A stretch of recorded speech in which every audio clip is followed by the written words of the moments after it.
So a lot of you have asked, where do you work when you are in New Mexico? Well, this is my grandparents' old house. This has always been upgraded since my grandma. My grandma used to sit right there, but my son's got a gaming setup here.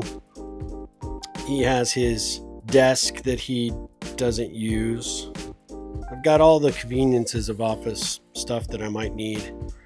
Try to ignore all that mess that's there. It's a small house, guys. We just don't have a lot of room. But this is where I tend to hang out and work when I am here. Had so many great memories of this wall. My grandparents had this house. My grandma would make forts, do all sorts of cool stuff. Such a great house for my son who lives here when he's going to school. This is where I hang out when I'm not at my dad's, when I'm in Albuquerque. Normally, the Ripple dog would be there. You can see his imprint. Just imagine that imprint being filled with a white dog. This is his other Tempur-Pedic bed. My grandma used to have like a little table right there, and they would play cards all day. This is my son's cool poster. We bought him. But yeah, this is it. We've got old TVs, an old poster he no longer uses, another old TV, better TV over there. But I spend the vast majority of my time when I'm working right there. Yeah, I just thought I'd give you the little tour. I mean, these are like college kid couches, college kid chill place, you know. It's awesome, but it works for an office space. Now we're going to do a Goodwill run, obviously, at some point. Get rid of that TV, the other TV you saw, some of the other junk. But yeah, this is the spot. Window. These aren't open, but really big window to the back porch, patio. Let's see if we can just show you a preview here. Look at that, man. That's like New Mexico all day long. And of course, because it's New Mexico, you got to have bars, because if I didn't have bars, people would come in here and bust it open. Yeah. Let's turn some light on here. I had this thing working earlier. Oh my goodness. Oh, hey, by the way, there's the ripple effect. Hey, my son just gets it. He just lets dust collect on it. I don't know if he's read it. He's a big reader, though. Got a lot of cool stuff. But this is my spot. I get asked a lot, how do you deal with going from Texas to New Mexico and back to Texas, back to New Mexico? Has that been a struggle? No, for two reasons. One, I have a kick-ass team for my software company. Sorry, I cut my nose. He's a boo-boo. He's a boo-boo. This is kind of a great spot to be when I'm not going up to my dad's house, which is in a different part of the town. And God love my dad, 91. He knows I work and yet doesn't track days very well and knows that I should be at his house, seeing him and hanging out with him when I'm here.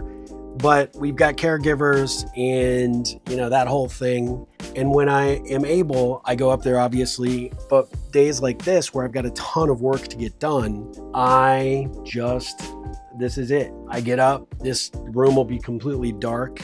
It's got great natural lighting. We've got, you know, all sorts of cool little ways that I could do videos here or work on content. But yeah, I mean, talking to a major client this morning on Zoom and doing a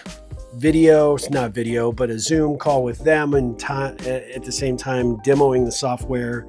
My son had behind this, where you saw that laptop, there was a big monitor. For some reason, we can't get that set up. I probably could, but I don't really want to pull that desk out. I got a bad shoulder. I'm going to have surgery here in a few weeks, and I can't move anything around. So I normally try to make the space a little more accommodating for myself, but I've been here a week.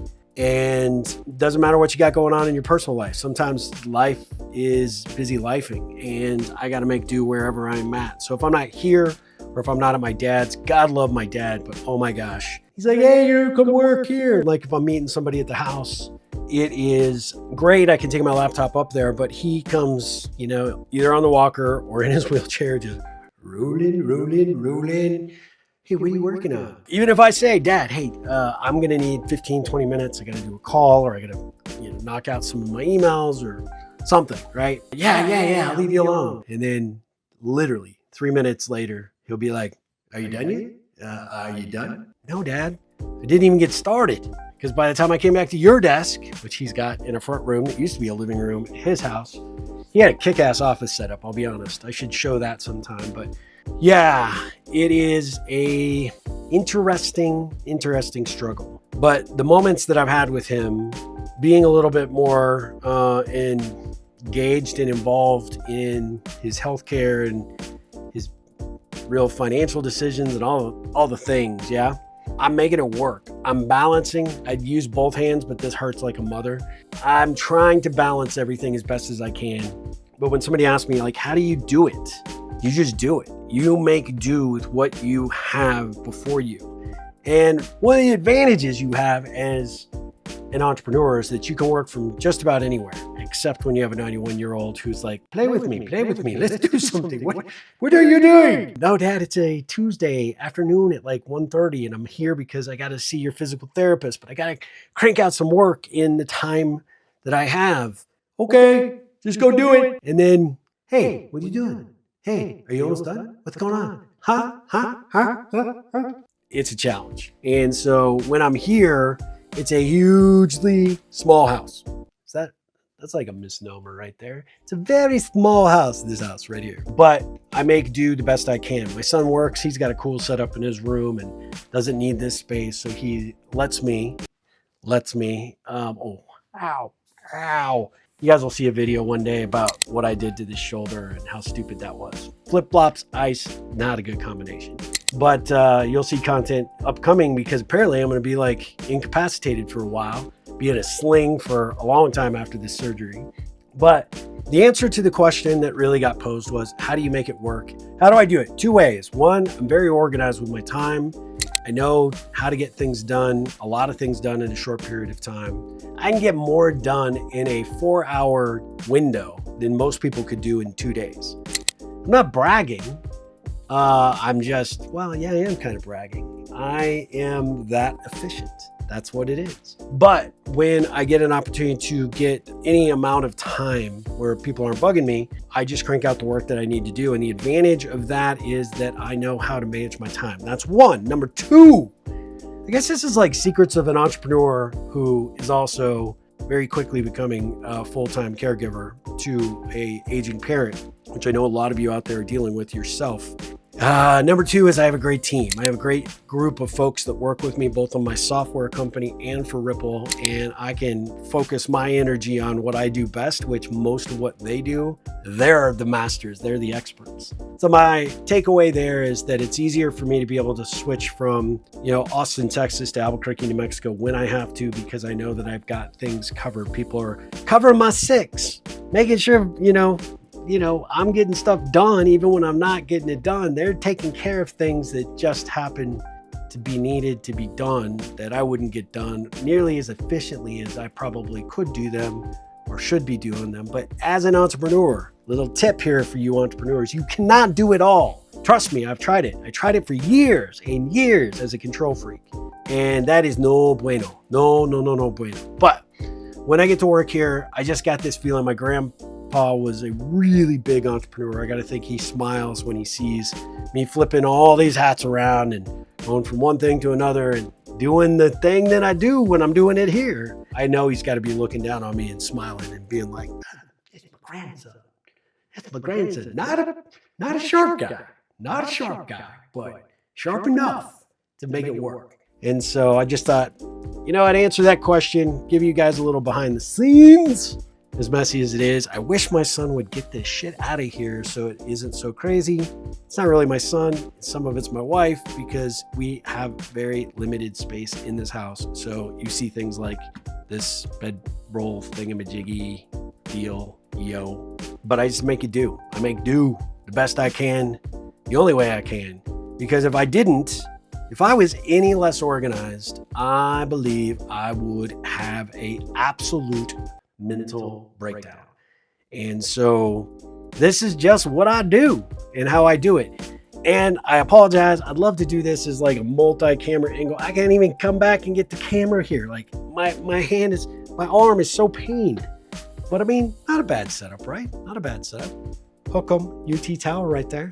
My son knows what's up. He knows what's going on. And when he finishes here at UNM, he will eventually get to see. And I set the phone down with the broken wing and I turned off the camera. So I don't know what I said, what you got. But when my son gets into the program at UT and gets to go there, back home there, I'll be able to turn my grandma's house into what I want it to be. And it'll be a lot easier because I know without question, I will be here probably more and more. And gotta love my dad, but I can't make videos or do any content over there because he's gonna be like, well, what? Did you say something? He's got them hearing aids that do not work.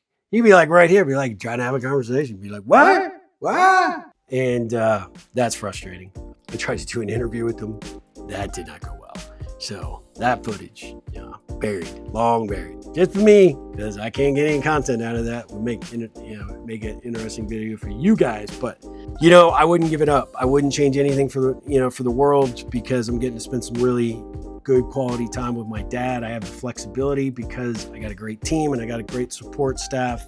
I can be in limbo, and I don't think I'll regret it. Part of the reason I became an entrepreneur and I don't sit somewhere else and have to punch a clock and be like, I'm at cubicle, is because, well, number one, I would probably get fired because that cubicle would suck. Two, I am probably not employable, probably really true.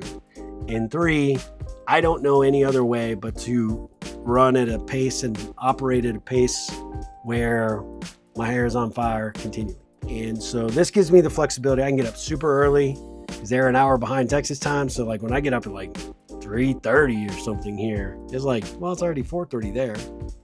So this is what happens when you talk about stuff. And the house is so small, even though the doors I thought were shut, but they weren't. And my son comes in here, he's like, what are you talking about? Put this crap up. So he came in and he's not wrong. So he hung it. Does look pretty snazzy back there. One thing down. Goodwill run coming soon.